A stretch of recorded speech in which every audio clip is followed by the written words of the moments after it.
Sunday special ആക്കാൻ വേണ്ടിയിട്ട് ഞാനൊരു തട്ടിക്കൂട്ട് ബിരിയാണി ഉണ്ടാക്കിയല്ലോ ആലോചിക്കുന്നത്. ഫ്ലോപ്പ് ആയിട്ടില്ല എന്നുണ്ടെങ്കിൽ മസ്റ്റ് ആയിട്ട് നിങ്ങൾ ട്രൈ ചെയ്തണം. ഫ്ലോപ്പ് ആയിന്നുണ്ടെങ്കിൽ ഫ്ലോപ്പ് ആവുന്ന കണ്ട് സന്തോഷിക്കാലോ. എന്തായാലും കണ്ടു നോക്ക്. അപ്പോൾ തുടങ്ങിയേക്കാം.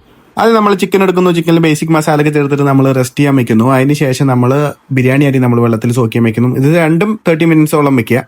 അതിനുശേഷം നമ്മൾ നമ്മുടെ സവാള കട്ട് ചെയ്യുന്നു. സവാള ഗിരിഗിരി. അപ്പോൾ നമ്മൾ ഇതുപോലെ ഫാസ്റ്റ് ആയിട്ട് നമുക്ക് കട്ട് ചെയ്യാൻ അറിയില്ല എന്നിട്ട് നമുക്ക് ചെയ്യാൻ പറ്റുന്നത് ഇതുപോലെ മെല്ലെ കട്ട് ചെയ്താൽ മതി. അപ്പോൾ അതിനുശേഷം ഓണിയൻ കുറച്ച് എടുത്തിട്ട് നമ്മൾ ഫ്രൈ ചെയ്യുന്നു. ഇത് ഈ ഒരു പരുവത്തിൽ ബ്രൗൺ ആക്കി ഫ്രൈ ചെയ്യുന്നു. അതിനുശേഷം തിളച്ചുകൊണ്ടിരിക്കുന്ന വെള്ളത്തിലോട്ട് 30 മിനിറ്റ് സോക്ക് ചെയ്ത് വെച്ച അരി നമ്മൾ ഇടുന്നു. അത് നമ്മളൊരു 10-20 മിനിറ്റ് നമ്മൾ വേവിച്ച് കഴിഞ്ഞാൽ ഈ ഒരു കൺസിസ്റ്റൻസി വരും. ഒരു 75% വേവ് മതി. അതിന് ശേഷം നമ്മൾ ഓണിയൻ വഴറ്റുന്ന സമയത്ത് ഉപ്പിട്ട് കഴിഞ്ഞാൽ പെട്ടെന്ന് വഴറ്റിട്ടെന്ന് പറയാറുണ്ട്. പിന്നെ അതിന് ശേഷം ഇഞ്ചി വെളുത്തുള്ളി പേസ്റ്റ്, പിന്നെ നമ്മൾ മസാല, കുരുമുളക് പൊടി, മുളക് പൊടി, മല്ലിപ്പൊടി, മഞ്ഞൾപ്പൊടി, ഗരം മസാല.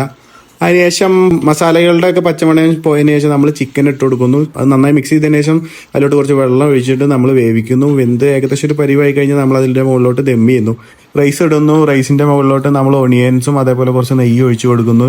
10 മിനിറ്റ്സ് ലോ ഫ്ലെയിമിൽ ദം ചെയ്യാൻ വെച്ചതിന് ശേഷം പിന്നീട് ഓഫ് ചെയ്തിട്ട് ഒരു 30 മിനിറ്റ് വെക്കുക. അങ്ങനെ വെച്ചതിന് ശേഷം ഏകദേശം ഇങ്ങനെ ഒരു പരിവായിട്ട് കിട്ടും നമുക്ക്. ഏകദേശം ഒരു ബിരിയാണിയുടെ ലുക്കില്ലേ, അത് മതി. മാറി നിൽക്കടാ. ബിരിയാണി അങ്ങനെ സെറ്റ് ആയിട്ടുണ്ട്. അപ്പൊ ഇതാണ് നമ്മുടെ ഇന്നത്തെ തട്ടിക്കൂട്ട് ബിരിയാണി.